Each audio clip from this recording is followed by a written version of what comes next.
আসসালামু আলাইকুম প্রিয় ভিউয়ার্স, আজকে উপস্থিত হয়েছে গুরুত্বপূর্ণ কিছু আরবি বাক্য নিয়ে। যারা আরব দেশগুলোতে আছেন বা যেতে চাচ্ছেন তাদের জন্য আরবি ভাষা শেখাটা খুবই গুরুত্বপূর্ণ। তাই খুব সহজে ও খুব দ্রুত আরবি ভাষায় কথা বলতে ভিডিওটি শেষ পর্যন্ত দেখুন। ভিডিওটি ভালো লাগলে চ্যানেলটি সাবস্ক্রাইব করে আমাদের সাথেই থাকুন। তুমি ঘুমাও, সমস্যা নাই। এর আরবি বাক্যটি হবে ইন্তানুম মাফি মুশকিলা। এখানে ইন্তা অর্থ তুমি, নুম অর্থ ঘুম, মাফি অর্থ নাই, মুশকিলা অর্থ সমস্যা। ইন্তানুম মাফি মুশকিলা, তুমি ঘুমাও, সমস্যা নাই। চুপ থাকবো। এর আরবি বাক্যটি হবে আনা উস্কুত।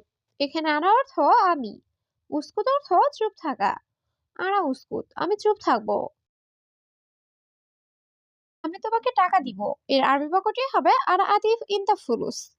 এখানে আনা অর্থ আমি, আতি অর্থ দেওয়া, ইনতা অর্থ তোমাকে, ফুলুস অর্থ টাকা। আনা আতি ইনতা ফুলুস, আমি তোমাকে টাকা দিব। তোমার কত টাকা লাগবে? এর আরবি বাক্যটি হবে কাম ফুলুস আবগা ইনতা।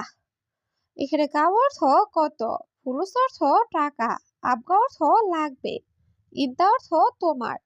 কাম ফুলুস আবগা ইনতা, তোমার কত টাকা লাগবে? ঔষধের টাকা নেই। এর আরবি বাক্যটি হবে দাওয়া ফুলুস মাফি। এখানে দাওয়া অর্থ ঔষধ, ফুলুস অর্থ টাকা, মাফি অর্থ নেই। দাওয়া ফুলুস মাফি, ঔষধের টাকা নেই। তুমি খাবার খেয়েছো? এর আরবি বাক্যটি হবে তাক্কেল খালাস। এখানে ইতা অর্থ তুমি, আক্কেল অর্থ খাবার, খালাস অর্থ শেষ। কিন্তু আক্কেল খালাস, তুমি খাবার খেয়েছো? আজকে আমি খুব দুর্বল। এর আরবি বাক্যটি হবে আলিউম আনাস জিয়াদা তাবান। এখানে আলিউম অর্থ আজ, আনা অর্থ আমি, জিয়াদা অর্থ খুব, তাবান অর্থ দুর্বল। আলিউম আনাস জিয়াদা তাবান, আজকে আমি খুব দুর্বল। ওষুধ আছে নাকি নেই? এর আরবি বাক্যটি হবে দাওয়া ফি ওয়ালা মাফি। এখানে দাওয়া অর্থ ঔষধ, ফি অর্থ আছে, ওলা অর্থ নাকি, মাফি অর্থ নেই। দাওয়া ফি ওয়ালা মাফি, ঔষধ আছে নাকি নেই? তোমার বাড়ি কোথায়? এর আরবি বাক্যটি হবে ওয়াইন ইন দ্য বেইত। এখানে ওয়াইন অর্থ কোথায়, ইন দ্য অর্থ তোমার, বেইত অর্থ বাড়ি। ওয়াইন ইন দ্য বেইত, তোমার বাড়ি কোথায়? এই কোম্পানির সাথে। এর আরবি বাক্যটি হবে হাদা শরিকা সাওয়া সাওয়া। এখানে হাদা অর্থ এই, শরিকা অর্থ কোম্পানি, সাওয়া সাওয়া অর্থ সাথে। হাদা শরিকা সাওয়া সাওয়া, এই কোম্পানির সাথে। তোমার রুমটি কত নাম্বার? এর আরবি বাক্যটি হবে কাম রগম ইত্তা গোরফা। এখানে কাম অর্থ কত, রগম অর্থ নাম্বার, ইত্তা অর্থ তোমার, গোরফা অর্থ রুম। কাম রগম ইত্তা গোরফা, তোমার রুমটি কত নাম্বার? আমার রুমের নাম্বার 7। এর আরবি বাক্যটি হবে আনা গোরফা রগম সাবা। এখানে আনা অর্থ আমার, গোরফা অর্থ রুম, রগম অর্থ নাম্বার, সাবা অর্থ 7। আনা গোরফা রগম সাবা, আমার রুমের নাম্বার 7। অনেক ভালো মানুষ। এর আরবি বাক্যটি হবে ইন্তা নফর মিয়া মিয়া। এখানে ইন্তা অর্থ তুমি, নফর অর্থ লোক বা মানুষ, মিয়া মিয়া অর্থ অনেক ভালো। ইতা নফর মিয়া মিয়া, তুমি অনেক ভালো মানুষ। আমার 100 টাকা দরকার। এর আরবি বাক্যটি হবে আনা আপকা মিয়া রিয়াল। এখানে আনা অর্থ আমার, আপকা অর্থ লাগবে বা দরকার, মিয়া অর্থ 100, রিয়াল অর্থ টাকা। আনা আপকা মিয়া রিয়াল, আমার 100 টাকা দরকার। তোমার বয়স কত? এর আরবি বাক্যটি হবে কাম উমর ইদ্দাহ। এখানে কাম অর্থ কত, উমর অর্থ বয়স, ইদ্দা অর্থ তোমার। কাম উমর ইদ্দাহ, তোমার বয়স কত? আমার বয়স 20 বছর। এর আরবি বাক্যটি হবে আনা উমর এশরিন সানা। এখানে আনা অর্থ আমার, উমর অর্থ বয়স, এশরিন অর্থ 20, সানা অর্থ বছর। আনা উমর এশরিন সানা, আমার বয়স 20 বছর। আমার বেতন কত? এর আরবি বাক্যটি হবে কাম রাতিবিদ্যা। এখানে কাম অর্থ কত, রাতিব অর্থ বেতন, ইত্যা অর্থ তোমার। কাম রাতিবিদ্যা, তোমার বেতন কত? আমি মুদি দোকানে যাব। এর আরবি বাক্যটি হবে আনা রুহ বাকালা। এখানে আনা অর্থ আমি, রুহ অর্থ যাওয়া, বাকালা অর্থ মুদি দোকান। আনারুহ বাকালা, আমি মুদি দোকানে যাব। তুমি কোথায় যাও? এর আরবি বাক্যটি হবে ইনতা ওয়াইন রুহ। এখানে ইনতা অর্থ তুমি, ওয়াইন অর্থ কোথায়, রুহ অর্থ যাও। ইনতা ওয়াইন রুহ, তুমি কোথায় যাও? বেতন ১,০০০। এর আরবি বাক্যটি হবে রাতিব ওয়াহেদ আলফ। এখানে রাতিব অর্থ বেতন, ওয়াহেদ অর্থ এক, আলফ অর্থ হাজার। রাতিব ওয়াহেদ আলফ, বেতন ১,০০০। তুমি কিভাবে যাবে? এর আরবি বাক্যটি হবে ইনতা কেইফ রুহ। এখানে ইনতা অর্থ তুমি, কেইফ অর্থ কিভাবে, রুহ অর্থ যাবে। ইনতা কেইফ রুহ, তুমি কিভাবে যাবে? আমি তার সাথে যাব। এর আরবি বাক্যটি হবে আনা রুহ সাওয়া সাওয়া হুয়া।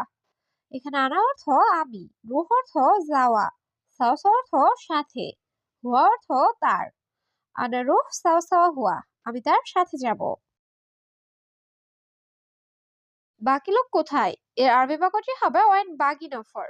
এখানে ওয়াইন অর্থ কোথায়, বাগি অর্থ বাকি, নফর অর্থ লোক। ওয়াইন বাগি নফর, বাকি লোক কোথায়?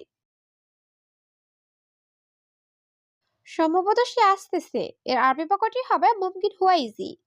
এখানে মুমকিন অর্থ সম্ভবত, হুয়া অর্থ সে, ইজি অর্থ আশা। মুমকিন হুয়া ইজি, সম্ভবত সে আসতেছে। সে কখন আসবে? এর আরবি বাক্যটি হবে মিতা ইজি হুয়া। এখানে মিতা অর্থ কখন, ইজি অর্থ আশা, হুয়া অর্থ সে। মিতা ইজি হুয়া, সে কখন আসবে? কি লোক রুমে ঘুমায়? এর আরবি বাক্যটি হবে বাগি নফর গোরফানুম। এখানে বাগি অর্থ বাকি, নফর অর্থ লোক, গোরফা অর্থ রুম, রুম অর্থ ঘুম। বাগি নফর গোরফা নুম, বাকি লোক রুমে ঘুমায়। যাবে না কেন? এর আরবি বাক্যটি হবে লেশ ইনতা মাইরুহ। এখানে লেশ অর্থ কেন, ইনতা অর্থ তুমি, মাইরুহ অর্থ না যাওয়া।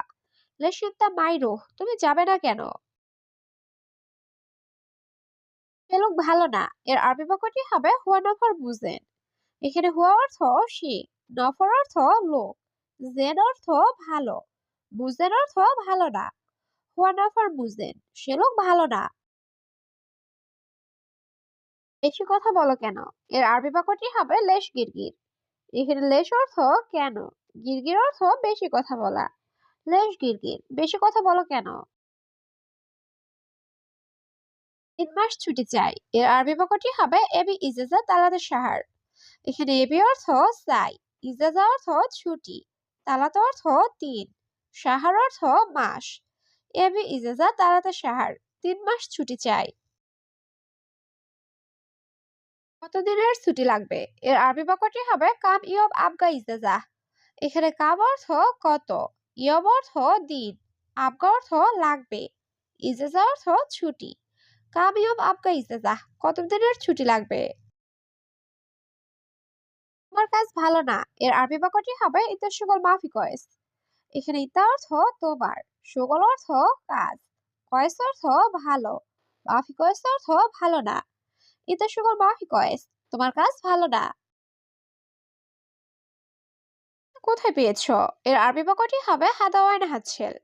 এখানে হাদা অর্থ এটা, ওয়াইন অর্থ কোথায়, হাতছেল অর্থ পাওয়া। হাদা ওয়াইন হাতছেল, এটা কোথায় পেয়েছো? এটা তোমার রুমে পেয়েছি। এর আরবি বাক্যটি হবে হাদা হাতছেল ইনতা গোরফা।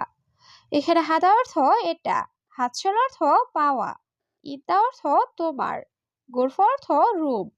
হাদা হাতছেল ইনতা গোরফা, এটা তোমার রুমে পেয়েছি। দুজন এখানে কেন? এর আরবি বাক্যটি হবে লেশ ইতনিন নফর হিনি। এখানে লেশ অর্থ কেন, ইতনিন অর্থ দুই, নফর অর্থ লোক, হিনি অর্থ এখানে। লেশ ইতনিন নফর হিনি, দুইজন এখানে কেন?